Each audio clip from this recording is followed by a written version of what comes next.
Karen reported my green beret medals as weaponized Decor news cameras showed up next day. Have you ever had a neighbor who turned your pride into a public spectacle? For Marcus Reed, a retired Green Beret, that nightmare became reality when his neighbor Karen accused his cherished military medals of being weaponized Decor and called the local news to shame him. Marcus had lived quietly in his suburban Virginia home for years, his front porch adorned with a modest display case of medals earned during 2 decades of service: Purple Heart, Bronze Star, and others, each a testament to sacrifices made in places most only read about. The display wasn't flashy, just a small tribute to his fallen comrades, tucked beside a flagpole. But Karen, the HOA president with a reputation for nitpicking, saw it differently. One crisp October morning, she stormed up his driveway, her phone already recording. "These medals glorify violence," she shrieked, pointing at the case. "They're a threat to our community's peace." Marcus, stunned, tried to explain their meaning, but Karen wasn't listening. She claimed the medals promoted a dangerous agenda and demanded he remove them by sundown or face consequences. Marcus wasn't one to back down. He'd faced worse than Karen's tantrums: Taliban ambushes, IEDs, and the loss of brothers in arms. "Ma'am," he said calmly, "these aren't decorations. They're memories of men who didn't come home." Karen scoffed, muttering about toxic masculinity and weaponized Decor before marching off. Marcus thought that was the end of it. He was wrong. By the next morning, a news van was parked outside his house, cameras rolling, and a reporter was knocking, asking for his response to community concerns about his militarized display.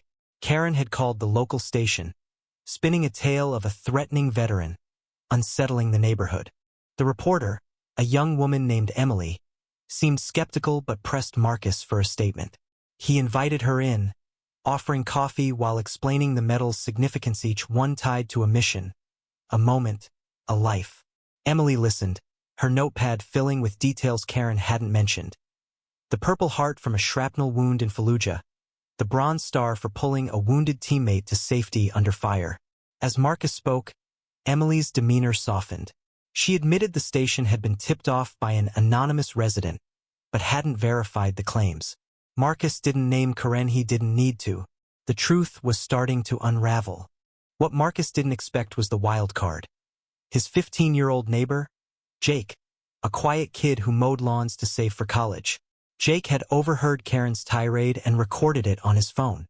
He'd been hesitant to get involved, but when he saw the news van, he couldn't stay silent. Jake showed Emily the video, Karen ranting about violent symbols and threatening to sue Marcus for emotional distress. The footage was damning, exposing Karen's exaggerations and her attempt to paint Marcus as a menace. Emily's eyes widened. "This changes everything," she said, promising to dig deeper. The confrontation came that evening at an emergency HOA meeting Karen had called to address the veteran issue. The community center was packed, tension thick as neighbors whispered about the news coverage. Karen took the stage, clutching a clipboard, ready to rally support. "We cannot allow symbols of war to intimidate our families," she declared, projecting Marcus's display case onto a screen, zoomed in to make it look menacing. Murmurs rippled through the crowd, some nodded. Others shifted uncomfortably. Then Marcus stood up. He didn't raise his voice, but his presence commanded silence. "I've fought for this country," he said, "but I've never fought my neighbors. Those medals aren't about violence, a theory about duty, loss, and love for the people I served with." He paused, letting the weight settle. "If they scare you, I'll take them down.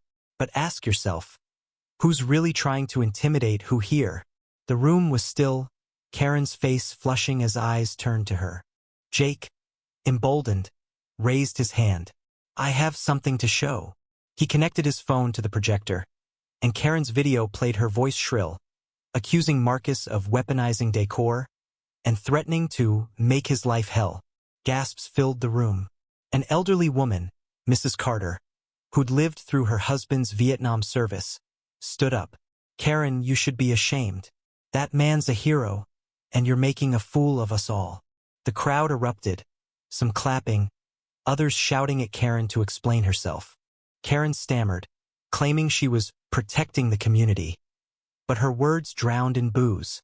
Emily, who'd slipped into the meeting, was live-streaming the chaos for the news station's social media. By morning, the story had gone viral, with ex-posts calling Karen Metalgate Karen and praising Marcus's restraint. The news station aired a follow-up, debunking Karen's claims and highlighting Jake's video as the turning point.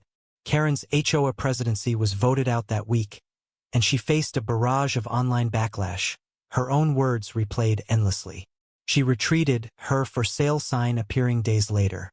Marcus didn't gloat. He invited Jake over, thanking him with a handshake and a promise to help with his college fund. The medals stayed on his porch, now joined by letters from veterans and supporters nationwide, some sharing their own stories of sacrifice. The neighborhood rallied around Marcus, with Mrs. Carter organizing a Veterans Appreciation event in his honor.